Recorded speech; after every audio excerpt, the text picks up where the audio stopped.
Managing, retailing, wholesaling, and logistics. Retailing adalah seluruh aktivitas menjual barang atau jasa secara langsung ke konsumen akhir untuk digunakan oleh pribadi dan tidak untuk dijual. Retail yang bersifat tradisional adalah pedagang eceran yang berukuran kecil dan sederhana, misalnya toko-toko kelontong. Retail modern adalah sejumlah pedagang eceran atau pengecer berukuran besar, misalnya dengan jumlah gerai yang cukup banyak dan memiliki fasilitas toko yang sangat lengkap dan modern. Retail non-store. Yang pertama ada direct marketing. Direct marketing adalah penjualan yang dilakukan secara langsung dari rumah ke rumah oleh retailer ke konsumen akhir seperti penjualan Tupperware. Yang kedua, direct selling. Mencakup pemasaran melalui brosur, katalog, dan belanja online. Yang ketiga, vending machine. Digunakan untuk berbagai macam dagangan, termasuk barang-barang impuls seperti rokok, minuman ringan, kopi, dan lain-lain. Yang keempat, ada buying service, pengecer tanpa toko yang melayani pelanggan khusus, biasanya karyawan organisasi-organisasi besar yang berhak membeli dari daftar pengecer yang telah sepakat untuk memberi diskon sebagai imbalan keanggotaan. Contohnya Shopee Martin. 4 jenis penawaran servis yang dapat diberikan oleh retailer. Yang pertama, self-service. Self-service memungkinkan konsumen untuk melayani dirinya sendiri, melihat apa saja yang ditawarkan. Yang kedua, self-selection. Memungkinkan konsumen menjelajahi toko dan memilih produk tanpa bantuan pramuniaga. Yang ketiga, limited services. Pengecer ini menjual lebih banyak barang belanja, dan pelanggan memerlukan lebih banyak informasi dan bantuan. Juga menawarkan layanan seperti kredit dan hak mengembalikan barang. Yang keempat, full service. Tenaga penjualan siap membantu dalam setiap fase proses. Pelanggan yang suka dilayani lebih menyukai jenis toko ini. Lingkungan pemasaran retail modern. Yang pertama, bentuk baru dan kombinasi retail. Untuk lebih memuaskan kebutuhan pelanggan, berbagai bentuk retail baru telah muncul. Yang kedua, pertumbuhan retail raksasa. Melalui sistem informasi yang unggul, sistem logistik, dan pembelian listrik, pengecer raksasa seperti Walmart mampu memberikan pelayanan yang baik. Yang ketiga, pertumbuhan kompetisi intertype. Konsekuensi pertumbuhan supercenters ini, department store dan supermarket harus mulai mengkhawatirkan tentang keadaan ini. Yang keempat, munculnya fast retailing. Pengecer mengembangkan rantai pasokan dan sistem distribusi yang sangat berbeda untuk memungkinkan mereka menawarkan kepada konsumen pilihan produk yang terus berubah. Yang kelima, penurunan pengecer pasar menengah. Kita dapat mencirikan pasar retail hari ini sebagai jam pasir atau berbentuk tulang anjing. Pertumbuhan tampaknya berpusat di atas dan di bagian bawah. Ketika pengecer bawah meningkatkan kualitas dan citra mereka, konsumen telah bersedia untuk berganti ke produk yang lebih murah. Peran teknologi. Teknologi sangat mempengaruhi cara pengecer melakukan hampir setiap aspek bisnis mereka. Hampir semua sekarang menggunakan teknologi untuk membuat peramalan, mengendalikan biaya persediaan, dan pengalaman belanja konsumen. Salah satu peran teknologi dalam pengalaman belanja konsumen adalah Alibaba memperkenalkan supermarket bernama Tao Cafe, di mana konsep layanan bisa disebut unmanned supermarket atau self-service supermarket. Supermarket itu tak memiliki kasir asisten toko atau manajer sama sekali. Konsumen hanya perlu memindai QR Code pada aplikasi Taobao, salah satu aplikasi besutan perusahaan Jack Ma. Selanjutnya, pengunjung bebas belanja dan makan di food court yang tersedia. Nanti, setelah selesai, pembayaran dilakukan belakangan ketika mengakhiri kunjungan. Itu pun tak ada uang fisik, melainkan lewat layanan pembayaran digital Alipay. Keputusan pemasaran. Yang pertama, target pemasaran. Kesalahan dalam memilih target pasar bisa memakan biaya yang tidak sedikit.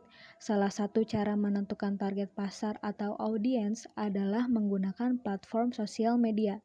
Sosial media telah menjadi elemen kritis untuk menjangkau pelanggan dari segala usia. Yang kedua, saluran. Saluran adalah istilah yang digunakan pengecer untuk menggambarkan mekanisme di mana pelanggan yang berbelanja dan pengecer terhubung dengan pelanggan. Yang ketiga, keberagaman produk.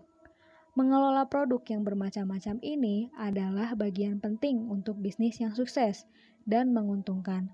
Keberagaman produk perlu berganti-ganti mengikuti musim, perlu berganti sesuai dengan tren yang terjadi. Yang keempat, pembelian atau pengadaan barang.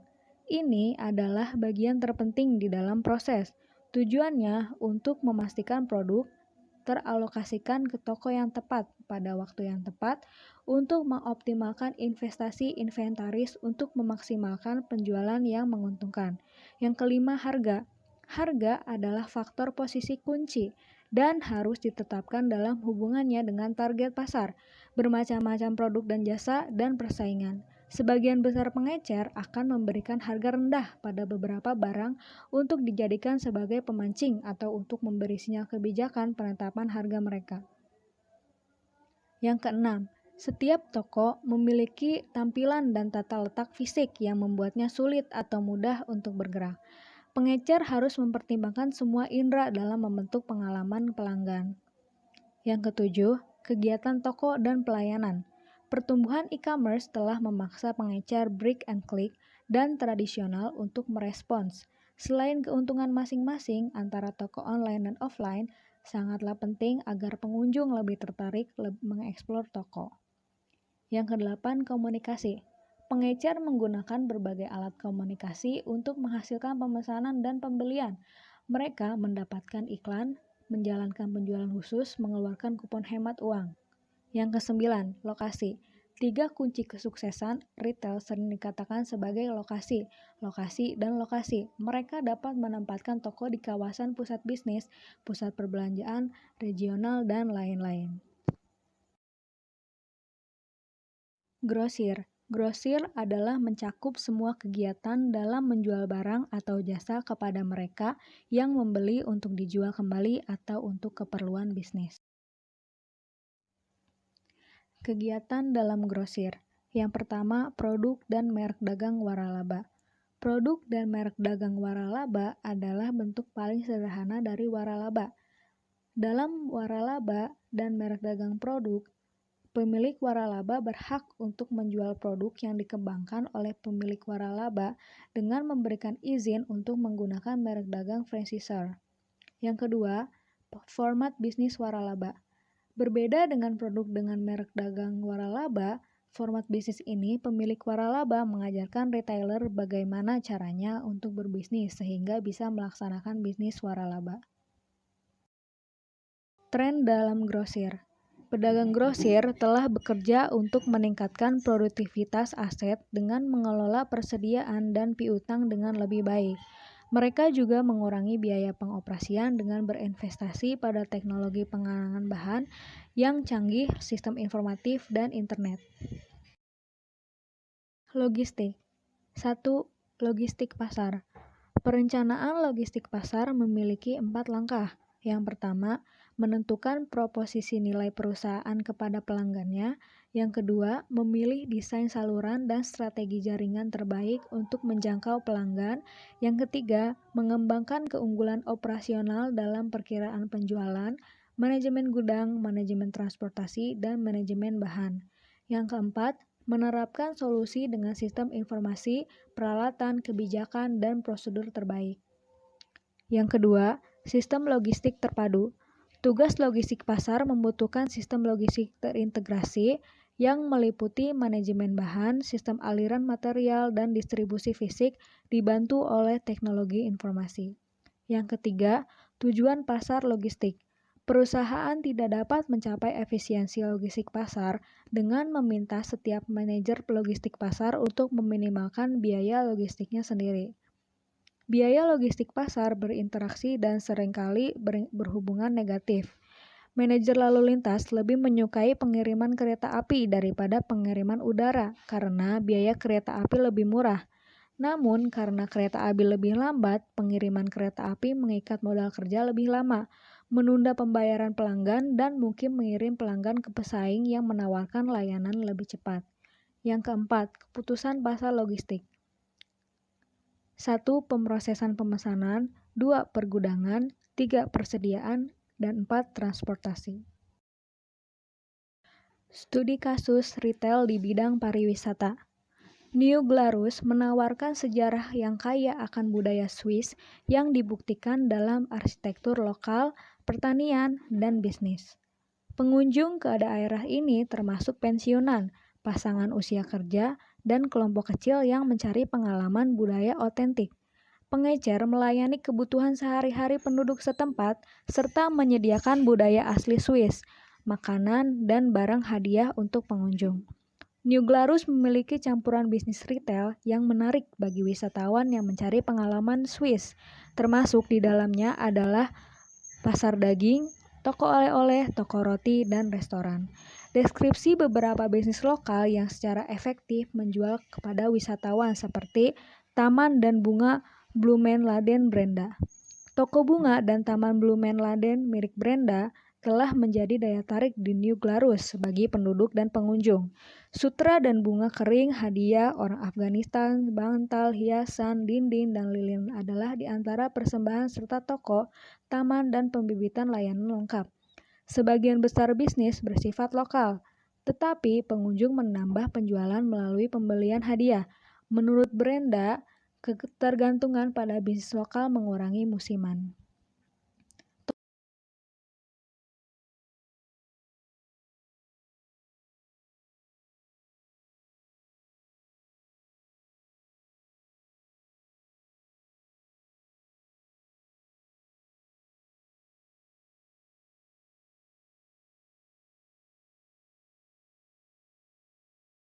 Studi kasus retail di bidang vintage. Di semua negara, kartu adalah alat pembayaran yang paling penting pembayaran non-tunai di segmen pembayaran retail. Namun, data adopsi inovasi pembayaran retail sangat terbatas. Salah satu inovasi terbaru adalah pembayaran tanpa kontak, seringkali melalui kartu yang mengaktifkan komunikasi medan dekat atau NFC.